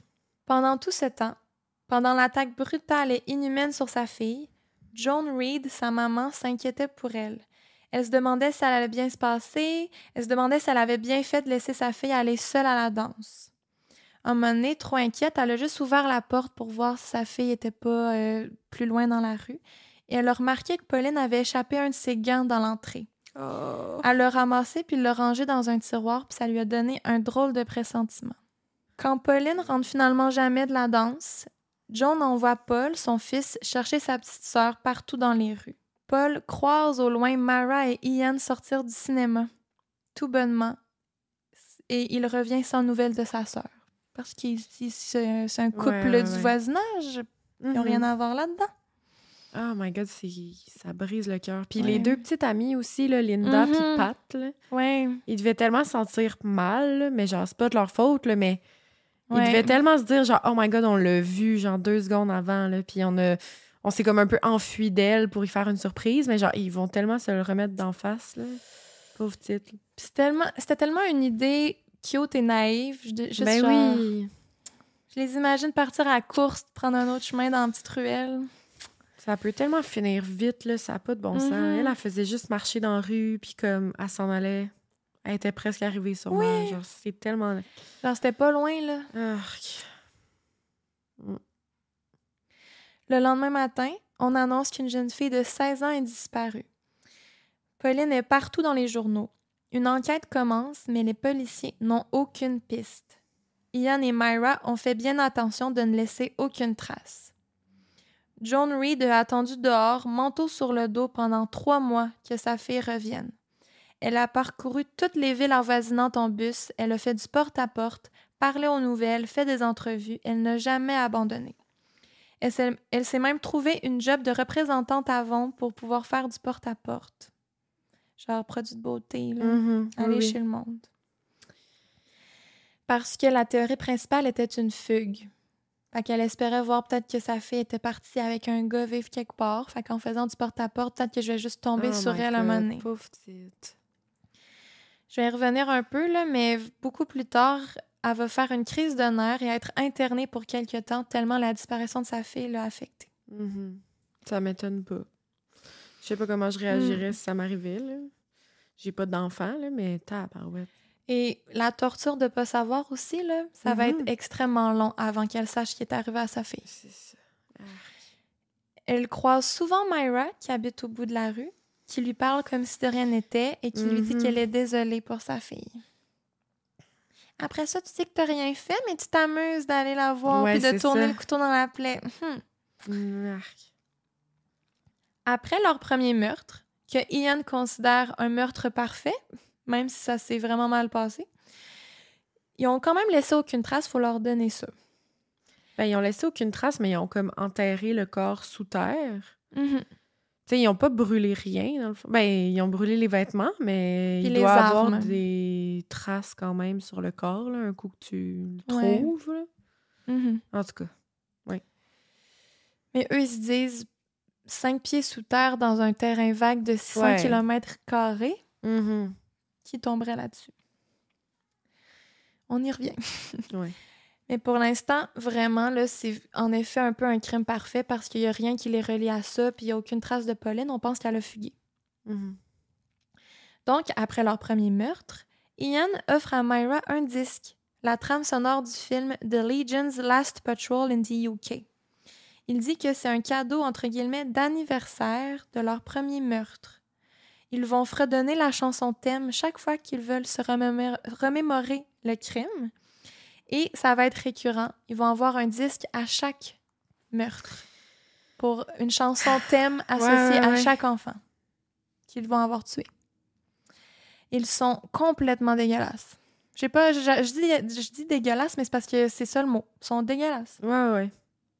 J'ai pas de mots non plus. Je peux pas rajouter rien. Ça m'écoeure. Mm-hmm. Et là, autour de novembre 1963, Ian, il veut un gun. Il veut se sentir cool avec un gun. Mais à cause qu'il y a un casier judiciaire, il peut pas s'en procurer un. Donc, il demande à Myra de lui en trouver un. Elle lui achète donc un fusil et un revolver. Et éventuellement, les deux, probablement tannés de fredonner toujours la même toune, veulent repasser à l'acte.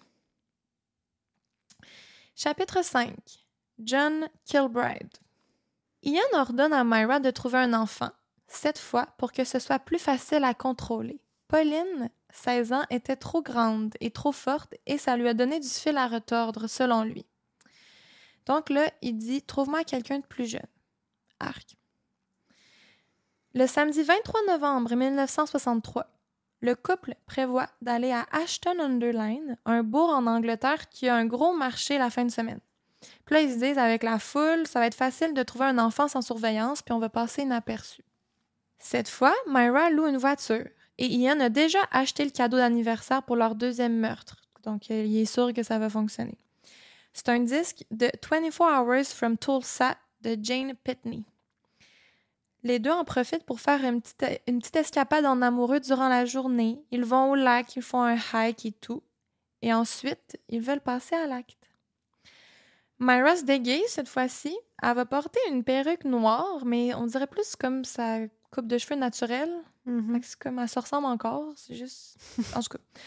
Ou elle ressemble à sa sœur, en fait. Parce que sa sœur, c'est sa copie conforme, mais en brun foncé, genre. Fait que là, on dirait sa sœur. C'est un peu une drôle d'idée, mais bon. Elle va porter une perruque noire, un foulard et des lunettes de soleil. Et, vêtue de cette façon, elle va au magasin acheter une pelle, un couteau et de la corde. J'imagine le caissier scanner ça puis être genre... C'est tellement genre le murder kit de film. Ouais! Avant d'aller à Ashton-under-Lyne, aussi, Myra et Ian vont à Manchester se prendre des billets de cinéma pour voir To Russia with Love, un James Bond. C'est leur alibi. Ils aiment bien James Bond, nous autres. Là. Ensuite, ils couvrent le coffre de la voiture de location de pellicules plastiques et y mettent tout leur équipement, ainsi que leur nouveau brand new gun. Et ils sont prêts. À peine sont-ils arrivés au marché de Ashton-under-Lyne que Ian dit à Myra « Stop. Je veux un petit gars, c'est lui que je veux. » Ce jeune homme est John Kilbride, 12 ans. John habite à Ashton-under-Lyne avec ses parents Sheila et Patrick Kilbride et il est juste adorable. T'as envie de lui croquer la joue tellement il est adorable, ça brise le cœur. Il a un petit regard tannant, un sourire moqueur, on dirait toujours qu'il a envie de ricaner ou qu'il a un mauvais coup derrière la tête. John a 6 frères et sœurs, puis il prend très bien soin d'eux. Il aime aider les autres, il aide beaucoup sa grand-mère malade, il va souvent chez elle faire des tâches ménagères pour elle. Il est très proche de son petit frère 1 an plus jeune que lui, Danny. John, c'est un bon petit garçon, poli, bien élevé, empathique et serviable. On dit qu'il chante toujours pour lui-même, il fredonne toujours un petit air. Il est populaire, il a plein d'amis, tout le monde l'aime. Il joue au soccer, il adore aller au cinéma, il parle toujours de films. Il était d'ailleurs au cinéma avec des amis juste avant d'aller au marché ce jour de novembre. Ses amis, lui, faisaient souvent ça. Là. Il allait au marché puis il proposait aux vendeurs de les aider en échange d'un petit pourboire ou de la bouffe. Puis je trouve ça cute. On s'occupe. Dans ce temps-là, il n'y avait rien à faire. Hein? Ce jour-là, il porte un chandail blanc, des pantalons en flanelle et la vieille veste de son père que sa mère avait recousue pour qu'elle lui fasse. Dans un documentaire, Sheila veut dire qu'elle jetait jamais rien, qu'elle cousait et ajustait chaque vêtement pour toute la famille. Tout était récupéré. John portait aussi un manteau avec des boutons en forme de ballon de soccer. J'ai le cœur brisé. C'est vraiment crève-cœur. Autour de 17h30, Ian et Myra le voient, seul en train de manger un biscuit qu'un vendeur lui avait donné en échange de ses services. Je l'imagine juste assis sur un petit banc, bouffer un petit biscuit tranquille, tout seul. C'est terrible. Myra s'approche de lui. Elle l'aborde en lui disant des trucs comme il est tard, qu'est-ce que tu fais seul ici? Il est juste 5h30, là, c'est quand même vraiment pas si tard. » Myra dit Ian est juste un peu plus loin derrière, là. Elle dit on est des parents, nous aussi, puis à la place des tiens, on serait mort d'inquiétude. On se demanderait vraiment tu serais où. Là, elle veut comme le faire sentir mal. Et finalement, elle réussit à gagner la confiance de John et elle lui propose ben là, pour que tes parents arrêtent de s'inquiéter, je vais te reconduire à la maison, OK? Ah, ben oui. Et le petit John accepte parce qu'il est genre ah, mais là, je veux pas que mes parents soient affreux contre moi, t'as raison. Mm-hmm. Sur la route, Myra utilise le même stratagème. Elle lui parle d'un gant perdu dans les Landes, un gant qui a une grande valeur sentimentale pour elle. Elle lui demande s'il peut l'aider à le retrouver et en échange, elle va lui donner une bonne bouteille d'apéritif à donner à ses parents pour s'excuser de son retard. Encore une fois, elle manipule, elle le fait sentir mal. Ian va dire plus tard que plus il roulait loin de la maison du petit John, plus le soleil se couchait, plus John semblait nerveux. Il gigotait, regardait autour de lui, il sentait que quelque chose clochait. Il commence à faire sombre et John pose des questions. Il se demande en combien de temps on arrive, on s'en va où, c'est quelle couleur le gant. Mais ni Myra ni Ian répondent.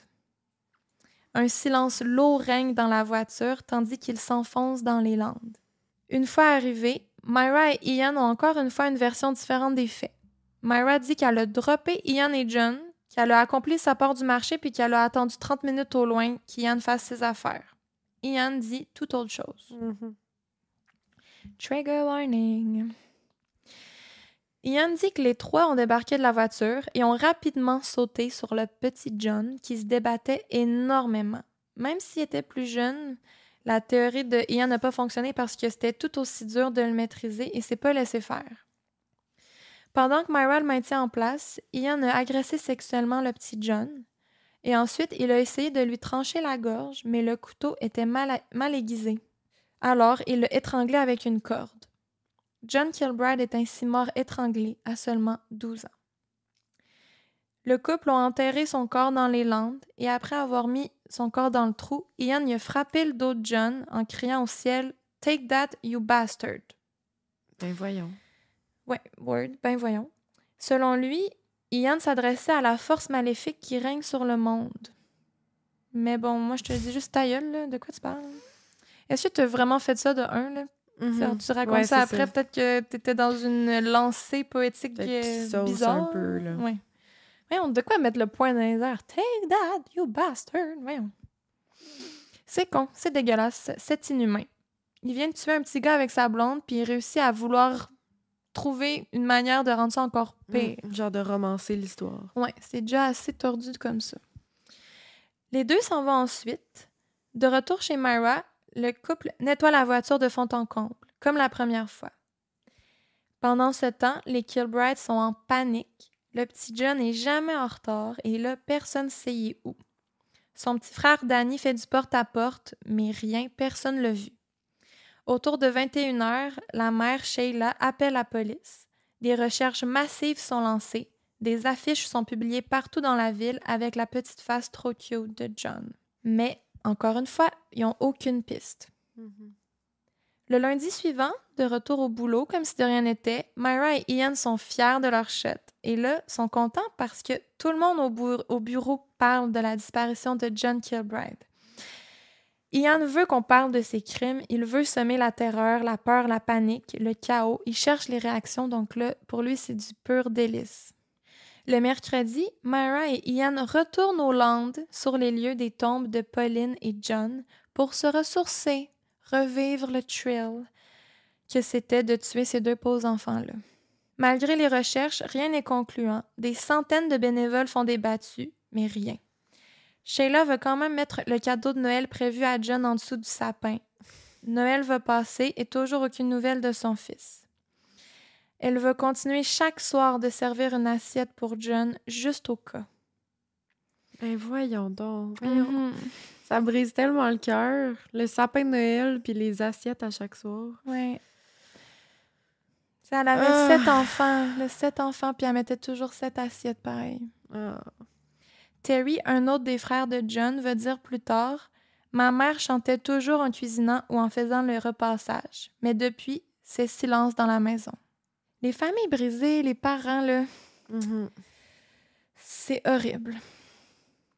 Avec l'aide des policiers, on va diriger les fouilles de plus en plus proches des Landes, qui sont pas trop loin de là, puis c'est comme un peu naturel pour les policiers de se dire peut-être qu'il y aurait un corps là. Parce qu'avec le temps, on commence à se douter que John est vivant. Myra, elle commence à être stressée, mais Ian, il s'en fait pas. Il dit « Les Landes sont immenses, c'est juste un guess et ça veut rien donner, faut pas s'inquiéter. » Personne nous a vus, puis il a raison. La famille Kilbride, désespérée, va faire appel à une médium qui va leur dire « Le corps de John se trouve un peu plus bas sur une pente, avec un horizon complètement dénudé et pas un arbre en vue. Une route principale sur la droite et tout près d'un ruisseau. » Et c'est quasiment pinpoint, là. Mais moi, je pense que c'est juste un addon parce que c'était en même temps que les policiers fouillaient les Landes. Fait que... En tout cas, anyway, moi, je crois pas trop à ça, là. Les médiums qui trouvent des corps, désolé ceux qui y croient. Ouais. Moi, j'ai beaucoup de doutes là-dessus, fait que bref, mais je tenais à le dire. Ian et Myra continuent de visiter les Landes juste pour vérifier que personne ne s'est approché des tombes de leurs victimes. Ils flânent aussi autour de la maison des Kilbride juste pour les voir souffrir. Au jour de l'an, le couple est allé aux Landes boire un verre de whisky et trinquer en l'honneur de John. Shut the fuck up. Ça n'a pas de bon sens. Et c'est à partir de février 1964, je crois, que le couple commençait à se prendre en photo dans les Landes, des photos artsy au-dessus des endroits où ils ont enterré leurs victimes. Et de prime abord, ces photos-là, ils ont l'air de des photos bien normales, de genre Myra qui tient son petit chien dans les bras devant un beau paysage. Mais ces photos-là, ils ont une valeur sentimentale détraquée. Puis Ian, il aime ça, placer ces photos-là dans des albums de famille ordinaires, puis là, des feuilletés avec sa famille, ses parents, ses beaux-parents. Puis là, les parents font juste genre « Ah, wow, c'est bien beau! » Puis lui, il genre « Ouais, hein, c'est beau paysage! » Mais en dessous des pieds de Myra, il y a le petit corps de John enterré. Ouais, c'est ça. C'est tordu, là. C'est dégueulasse. Chapitre 6. Keith Bennett. Le temps passe et le 16 juin 1964, l'envie de recommencer revient. C'est environ 5-6 mois que les pulsions reviennent au couple. On a eu Pauline en juillet 63, ensuite John en novembre 63, et là, on est en juin 64. Peu de temps avant ce jour fatidique, le couple s'est procuré une nouvelle voiture, un station wagon. Donc là, c'est parfait pour les aider dans leur méthode de kidnapping sadique. Ian offre également un nouveau cadeau d'anniversaire pour leur prochain meurtre, encore une fois, un autre disque. Là, c'est It's Over de Roy Orbison. Pardon, je connais pas ces musiques-là, là, mais je suis allée les écouter, puis on dirait que là, je trouve ça creepy à cause que... Ouais, c'est ça. Anyway. Ce sera la chanson thème de leur troisième meurtre. Donc, ce 16 juin, Myra, toujours vêtue de son petit déguisement, va chercher Ian chez lui autour de 19h30. Et à peine tourne-t-il un coin de rue qu'il tombe sur un groupe d'enfants qui jouent dehors. Ian en repère un parmi eux. Il décide immédiatement qu'il sera leur prochaine victime, Keith Bennett, qui vient tout juste d'avoir 12 ans. Keith est tout petit pour son âge, il n'a pas l'air de faire 12 ans. Il est tout mignon, il a les cheveux pâles, il porte des grosses lunettes, puis il a un beau sourire avec des petites dents espacées, trop mignonnes. Il est dans une grande famille lui aussi, 6 enfants, et ils vivent tous avec leur mère Winnie et leur beau-père Jimmy. Au moment où l'histoire se déroule, Winnie est enceinte de 7 mois. Keith s'entend super bien avec son beau-père Jimmy et ses demi-frères et sœurs. Il considère sa demi-sœur Susan comme sa meilleure amie. Keith est un garçon passionné de football, et là, je pense que c'est soccer, parce que là-bas, ils disent foot pour du soccer. Il adore la nature, les insectes et collectionne les pièces de monnaie. Et les descriptions des enfants me tuent, là. C'est juste des enfants qui ont des petites passions, des petits trucs, qui font leurs petites affaires, toute leur vie devant eux. Tu peux pas, genre, concevoir qu'une affaire de même va arriver, là. Ben non. Ça n'a pas rapport. Vraiment pas. Ce soir-là, Winnie, très enceinte, reconduit ses 6 enfants à pied jusqu'à la maison de leur grand-mère pour les faire garder pendant qu'elle va jouer au bingo. Elle faisait ça souvent, là, de temps en temps. Elle aime bien ça, le bingo, puis ça lui donne un break des enfants. La grand-mère allait reporter les enfants à la maison le lendemain matin. Mais en chemin, Keith aperçoit ses amis jouer dans la rue. Puis là, il dit « Maman, je peux-tu aller jouer avec eux? » Et là, Winnie, elle accepte. Là, on est en 1964, il n'est pas trop tard, 19h, 19h30. On est dans un quartier que tout le monde se connaît, puis sa grand-mère habite juste à côté. Ouais. Fait que là, elle dit « Oui, mais tu dois rentrer avant la tombée de la nuit chez grand-maman. » Winnie se rappelle voir son fils courir au loin et avant de tourner le coin de rue, se retourner pour lui faire un signe d'au revoir et de partir ensuite. Juste un petit bye-bye. C'est la dernière image qu'elle a de son fils. À chaque fois, on dirait, hein, t'es comme, hey, si elle était allée le porter chez sa grand-mère direct, peut-être qu'il n'y aurait pas. Puis qu'elle aurait dit non, mettons, tu iras jouer demain, va passer du temps avec ta grand-mère. Genre, toutes les affaires, il y a tout le temps si un détail avait changé, genre, il n'y aurait pas vécu ça. C'est comme frustrant, tout ne tient qu'à un fil, genre. Encore une fois, les versions changent ici. Myra prétend que les deux ensemble ont croisé Keith dans la rue et lui ont demandé de l'aide pour mettre des boîtes dans leur voiture et éventuellement utiliser le petit stratagème du gant perdu. Ian, lui, dit qu'il est resté en retrait et que c'est Myra qui est allée voir Keith et qui l'a attiré jusqu'à lui. Bon, j'irai pas en détail, mais la version de Myra ni queue ni tête. A dit que au début, Keith était sur la banquette avant et Ian était sur la banquette arrière. Puis qu'à un certain moment, elle a arrêté, elle a demandé à Keith d'aller en arrière avec Ian. Ian a changé de place avec lui. En tout cas, on dirait qu'elle savait qu'elle mentait, puis elle essayait de faire arranger ça avec la réalité, mais ça fonctionnait juste pas, elle patinait. Bref, moi, je pense que... Anyway, c'est un détail. Après ça, elle l'a tué puis violé. Genre, c'est pas grave si c'est toi qui l'as attiré ou non, en voulant dire, genre... Vous êtes les deux dans le plan depuis le début. Vous vous êtes fait des codes, des règlements, genre...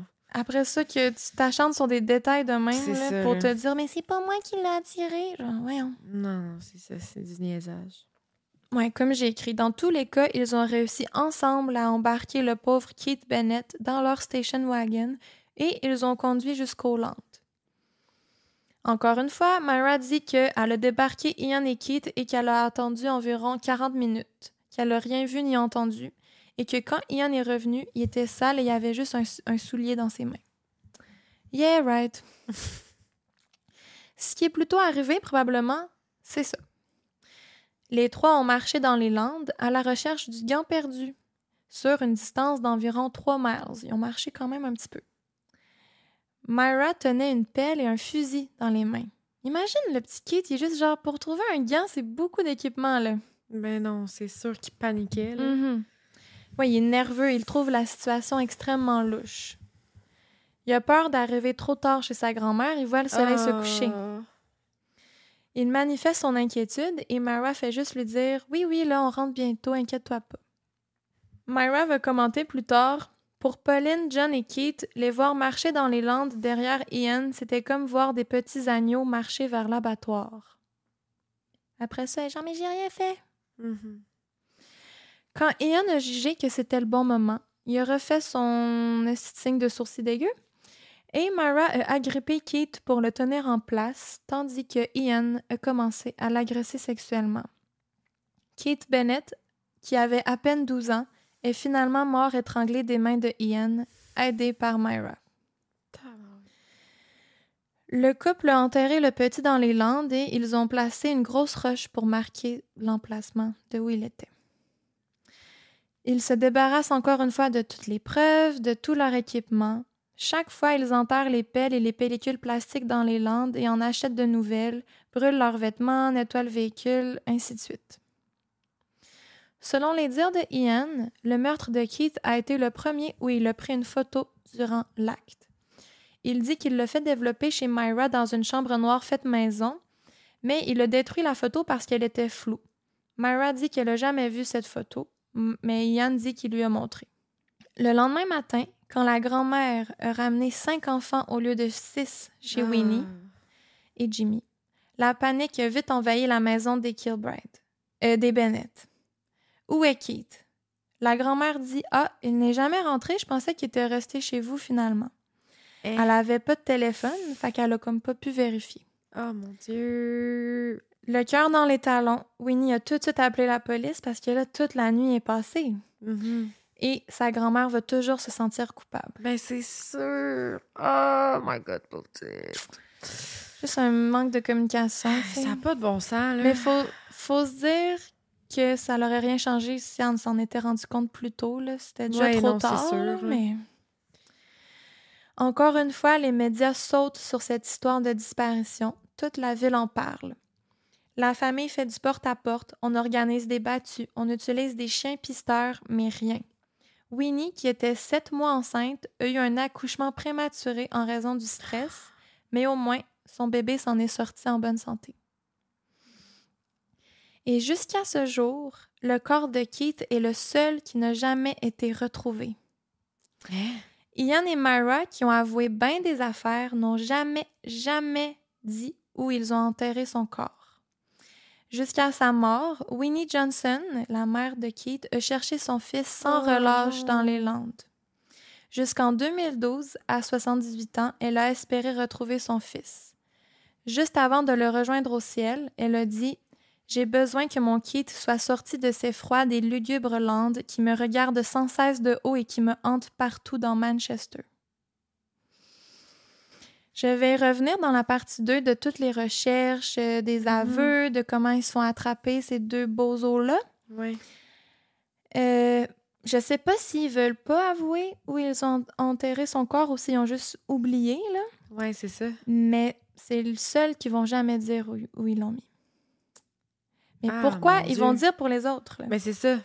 Tu l'as déjà dit, il y en a eu 5 victimes. Ouais. Fait que pourquoi une... pas le dire, mais toutes les autres, oui, c'est bizarre. Ouais, c'est vraiment bizarre. Comme s'ils avaient oublié, ils le trouvaient plus. Genre, puis ils veulent pas l'avouer qu'ils ont oublié, mais en même temps, ils ont pas l'air du genre d'avoir oublié. Ben non, c'est bizarre. C'est frustrant. On dirait que c'est peut-être juste un dernier fuck you à la police, de genre, on va s'en garder un pour nous, genre. Marc. Là, on commence à faire des liens entre la disparition de John et celle de Keith.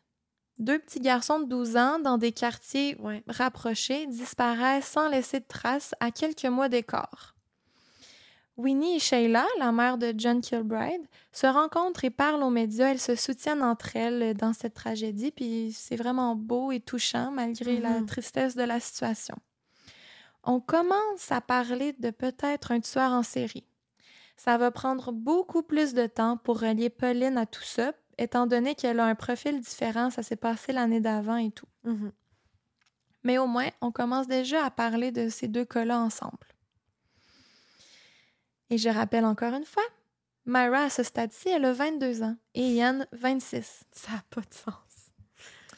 Myra habite encore chez sa grand-maman et Ian chez sa mère.